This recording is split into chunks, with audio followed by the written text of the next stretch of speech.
I would like to welcome everybody to another morning conversation featuring Jean Locke. Raindrop Turkish House has been organizing morning conversations, luncheons, dinners in order to provide a better venue for people to get to know each other. We invite people, community leaders, politicians, in order to provide their perspectives and ideas. We have hosted many people, including Judge Emmett, Peter Brown, and today we have Jean Locke. Before introducing Jean Locke, I would like to recognize a couple of people among us. We have a famous cardiologist who is from Turkey, who is one of our sponsors. When we organize trips to Turkey, he is providing his house, he's providing monetary assistance to our trips. Mr. Hüseyin Özdil is among us. Mr. Hüseyin.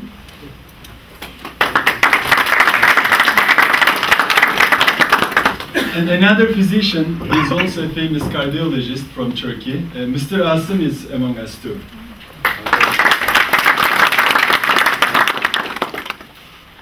So I would like to say a couple of things about the biography of Mr. Locke, Mr. Jean Locke. Mr. Locke graduated from the University of Houston in 1959 with a bachelor's degree in political science. In the 1970s, he worked as a community organizer, fighting for civil rights and seeking opportunities for neighborhoods and community development. He later attended the South Texas College of Law, attending classes at night and working during the day at a local refinery. After receiving his law degree, he served as Chief of Staff to Congressman Mickey Leland in his Washington, D.C. office. Locke returned to Houston to practice law, and his influence and reputation continued to grow. In 1995, he became city attorney for Mayor Bob Lanier, where he negotiated contracts to revitalize Houston, provide new housing opportunities, defend Houston's successful affirmative action program, and protect neighborhoods.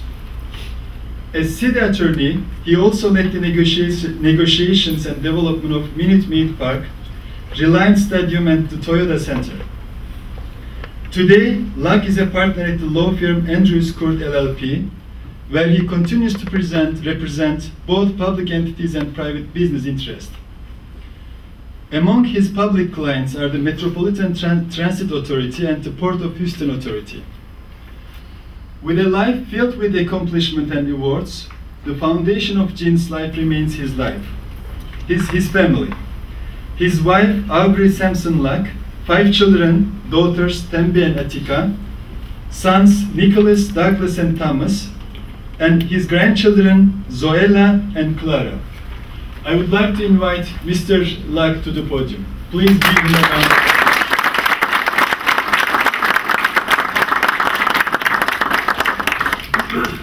Good morning. It is a pleasure to be with you this morning. I eagerly accept the opportunity to have a morning conversation about Houston, its future, and our relationship as Houstonians to the world. But before doing that, you hear this introduction of yourself. It was very, very nice. Thank you very much. And he asked me, how do you pronounce your daughter's name, my granddaughter, Zoella? Let me tell you a little interesting thing about Miss Zoella. Her dad is Sicilian. Her mom, my daughter, obviously African-American. Zoella, an adopted child, is part African-American, part Somalian, and part Irish. Now, that gives you as a grandfather a perspective on the relationships among people. And I'll come back and discuss that at the end of the discussion. But I wanted you to know that up front, because some of the things that I'll be talking about to you today are personal to me. They are not political positions that I adopted on my way to announcing my candidacy for mayor. They're things that I live and believe. They are a part of me. Now, let's start with Houston. I love this city. And if any of you all feel the way that I feel about Houston, it's okay to hold your hand up and say, I love Houston too. Wonderful, wonderful. There is something unique about this city. It's a magnet that attracts people from all across the world. What is the attraction for a city that is flat, that has mosquitoes, that is hot for at least 5 months during the year? Well, there are two things that I think attract people to Houston. First, the people of Houston, warm, caring people. And secondly, the opportunities that Houston provides, or the opportunity that Houston provides. The reason that I'm running for mayor is because I was afforded that opportunity in Houston. I came to this city from East Texas, small town in East Texas. My mother was a school teacher. My grandparents had been farmers. This is in the 1960s when America was a different country than it is now. But I knew that through education I could do something for myself. Didn't know how it was going to end up, but I knew that I had a choice. I could stay in Marshall, Texas, my hometown. I could go to Dallas, Texas. I could go to Tyler, Texas, Shreveport, Louisiana, or I could be brave and come to Houston. I made a good choice because Houston provided for me an opportunity. And if you fast forward now 40 years, I'm standing here talking to you about my candidacy for mayor. That's the kind of opportunity city Houston was for me.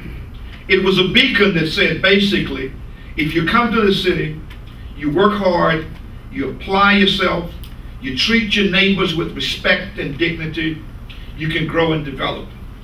My family has prospered because of Houston. So as mayor of this city, we have to first ensure that there is a vision for the city.